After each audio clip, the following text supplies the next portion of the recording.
Selamat sore anak-anak saya yang belajar dari rumah. Saya harap semua dalam keadaan sehat dan tetap semangat.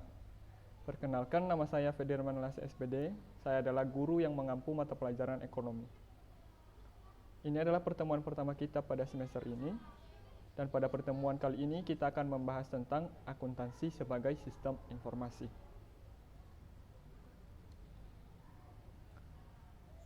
Setelah kalian mempelajari materi ini nantinya, kalian diharapkan mampu menjelaskan sejarah akuntansi, memahami pengertian dan manfaat akuntansi, serta mengidentifikasi pemakai informasi akuntansi. Kita mulai dari sejarah akuntansi. Pada tahun 3600 sebelum Masehi di Babilonia, telah ditemukan catatan tablet dari tanah liat untuk pembayaran upah. Kemudian di Mesir kuno dan Yunani kuno juga telah ditemukan sistem pencatatan dan pengendalian akuntansi. Nah, di Inggris pada abad ke-11, catatan sumber-sumber keuangan kerajaan dikumpulkan atas perintah Raja William the Conqueror. Selanjutnya pada tahun 1494 di Venesia atau Venice, Italia, ada seorang ahli matematika yang juga seorang pastor, ini dia fotonya, bernama Fra Luca Bartolomeo di Pacioli atau lebih dikenal sebagai Luca Pacioli. Beliau ini menerbitkan buku yang berjudul Summa de Arithmetica Geometrica Proportioni et Proportionalita. Di sana ada satu bab yang berjudul Tractatus de Computis et Scriptoria, membahas tentang cara pembukuan menurut catatan berpasangan atau double entry bookkeeping. Cara pembukuan menurut catatan berpasangan ini adalah cara pembukuan yang digunakan para pedagang di Venesia, Italia kala itu. Nah, Fra Luca Bartolomeo di Pacioli ini membahasnya di buku Summa de Arithmetica Geometrica Proportioni et Proportionalita tersebut. Kemudian Luca Pacioli ini dikenal sebagai Bapak Akuntansi Dunia. Selanjutnya pada akhir abad ke-15, dengan menurunnya pengaruh Romawi, maka pusat perdagangan juga bergeser ke Spanyol, Portugis, dan Belanda. Jadi sistem akuntansi yang telah dikembangkan di Romawi tadi berpindah dan digunakan di negara tersebut. Ditandai dengan penghitungan laba rugi yang mulai dibuat secara tahunan dan mendorong dikembangkannya penyusunan neraca.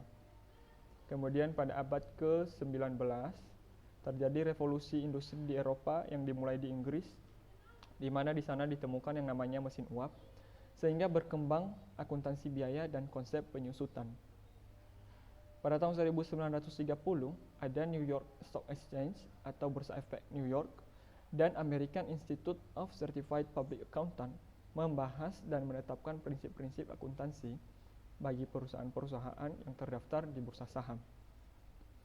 Kemudian tahun 662 Masehi atau 1 Hijriah, kita kembali lagi pada tahun Masehi, di tanah Arab, tepatnya di Madinah, juga telah ditemukan beberapa sistem pencatatan perdagangan di daerah tersebut. Kita lanjutkan. Tadi kita telah membahas tentang perkembangan akuntansi di dunia. Kita akan sekarang membahas perkembangan akuntansi di Indonesia.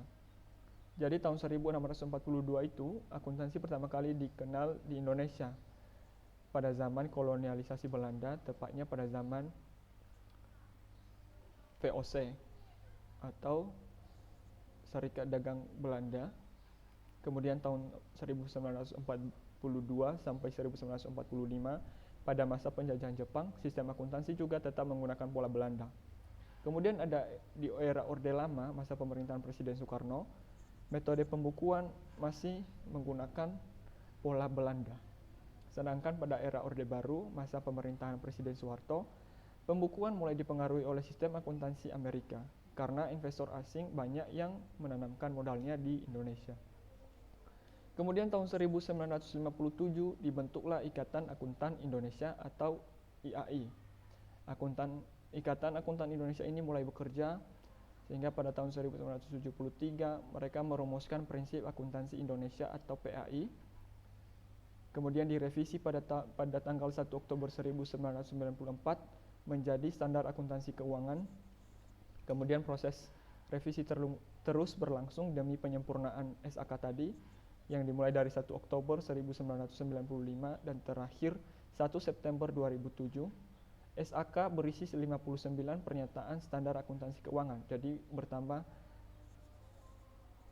PSAK menjadi PSAK, ditambah dengan PSAK 101 sampai 106 untuk akuntansi syariah, dan 7 interpretasi standar akuntansi keuangan atau ISAK.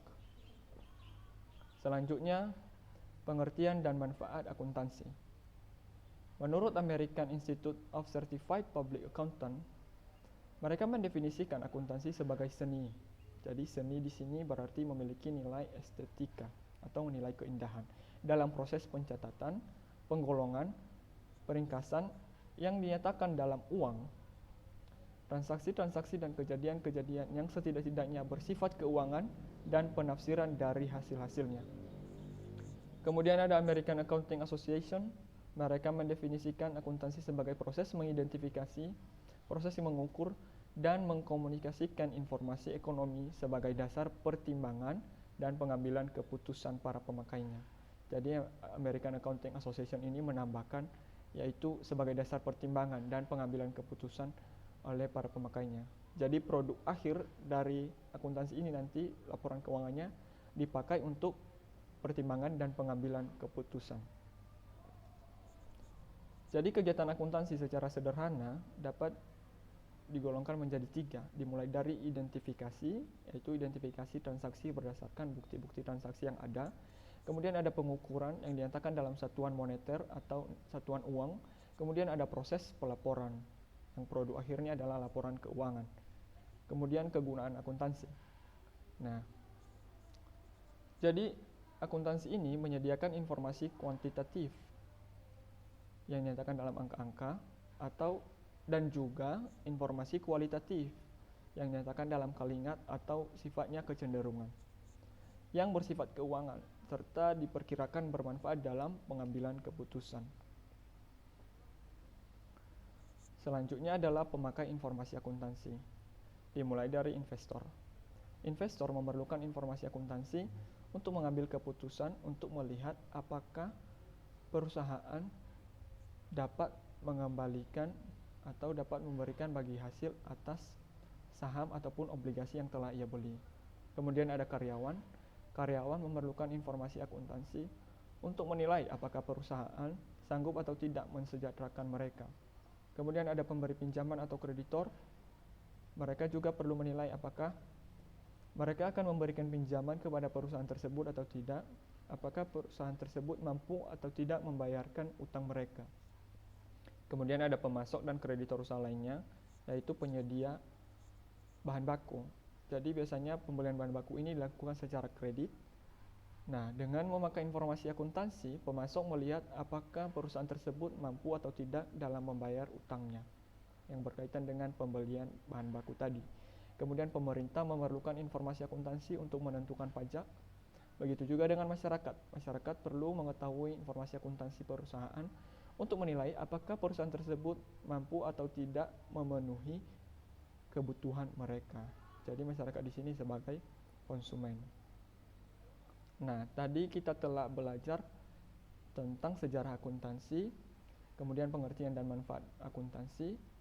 Selanjutnya adalah tadi kita telah membahas pemakai informasi akuntansi.